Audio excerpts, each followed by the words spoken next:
குடியுரிமை விவகாரத்தில் தேர்தல் ஆணையம் தலையிடுவது ஏன் என்று சரமாரியாக கேள்வி எழுப்பியுள்ள உச்சநீதிமன்றம் பீகார் மாநிலத்தில் வாக்காளர் பட்டியல் சிறப்பு தீவிர திருத்தத்தில் ஆதார் மற்றும் ரேஷன் அட்டையை ஆவணமாக ஏற்றுக்கொள்ள வேண்டும் என்று தேர்தல் ஆணையத்திற்கு பரிந்துரைத்துள்ளது.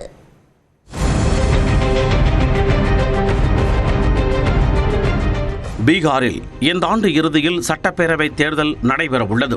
இதையொட்டி அம்மாநிலத்தில் சிறப்பு தீவிர வாக்காளர் பட்டியல் திருத்த பணிகளை தேர்தல் ஆணையம் தொடங்கியுள்ளது. 2003ஆம் ஆண்டுக்கு பிறகு வாக்காளர் பட்டியலில் சேர்க்கப்பட்டவர்கள் குடியுரிமையை நிரூபிக்க 11 ஆவணங்களை சமர்ப்பிக்க தேர்தல் ஆணையம் கூறியுள்ளது. இதனை எதிர்த்து பல்வேறு அரசியல் கட்சிகள் சார்பில் தொடரப்பட்ட மனுக்கள் உச்சநீதிமன்றத்தில் விசாரணைக்கு வந்தது.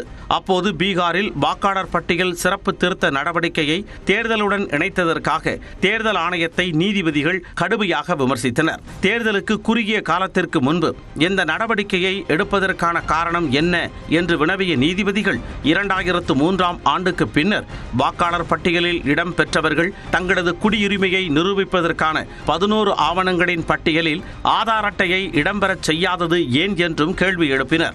அதற்கு பதிலளித்த தேர்தல் ஆணைய வழக்கறிஞர் ஆதாரை குடியுரிமைக்கான சான்றாக பயன்படுத்த முடியாது என்றார். வாக்காளர் பட்டியல் சிறப்பு திருத்த முறை நாடு முழுவதும் மேற்கொள்ளப்பட இருப்பதாகவும் இதற்கும் தேர்தலுக்கும் தொடர்பு இல்லை என்றும் வாதிட்டார். மனுதாரர் தரப்பில் ஆஜரான மூத்த வழக்கறிஞர் கபில் சிபல் குடியுரிமையை சோதிப்பது தேர்தல் ஆணையத்தின் வேலை இல்லை என்றார். குடியுரிமை என்பது உள்துறை அமைச்சகத்தின் கீழ் வரும் நிலையில் அதில் எவ்வாறு தேர்தல் ஆணையம் தலையிட முடியும் என்று கேள்வி எழுப்பிய நீதிபதிகள் குடியுரிமையை சோதிப்பதாக இருந்தால் வாக்காளர் பட்டியல் திருத்த பணிகளை முன்கூட்டியே தொடங்கியிருக்க வேண்டும் என்று கருத்து தெரிவித்தனர். இதற்கு பதிலளித்த தேர்தல் ஆணையம் தரப்பு வழக்கறிஞர் அரசியல் அமைப்பு சட்டத்தின்படி இந்தியாவில் வாக்காளர்களாக தகுதி பெற குடியுரிமை சரிபார்க்கப்பட வேண்டியது அவசியம் என்று முறையிட்டார். இதை கேட்ட நீதிபதிகள் ஆதாரை வைத்து பெறப்படும் சாதி சான்றிதழ் செல்லும், ஆனால் ஆதார் செல்லாதா என கேள்வி எழுப்பினர். பல அமைப்புகளால் ஏற்றுக்கொள்ளப்படும் அடிப்படை ஆவணங்களில் ஒன்றான ஆதாரை தேர்தல் ஆணையம் ஏற்க மறுப்பது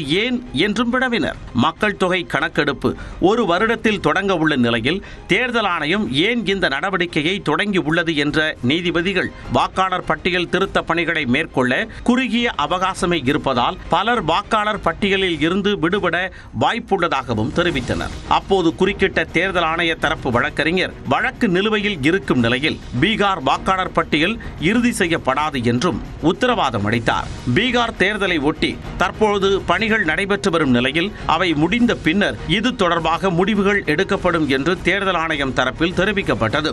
இதனை கேட்ட நீதிபதிகள் ஆதார், வாக்காளர் அடையாள அட்டை, ரேஷன் அட்டையை குடியுரிமை ஆவண பட்டியலில் சேர்க்க பரிசீலிக்க வேண்டும் என்று அறிவுறுத்தினர். மேலும் இது தொடர்பாக 1 வார காலத்திற்குள் தேர்தல் ஆணையம் பதிலளிக்க உத்தரவிட்டு வழக்கை ஒத்திவைத்தனர்.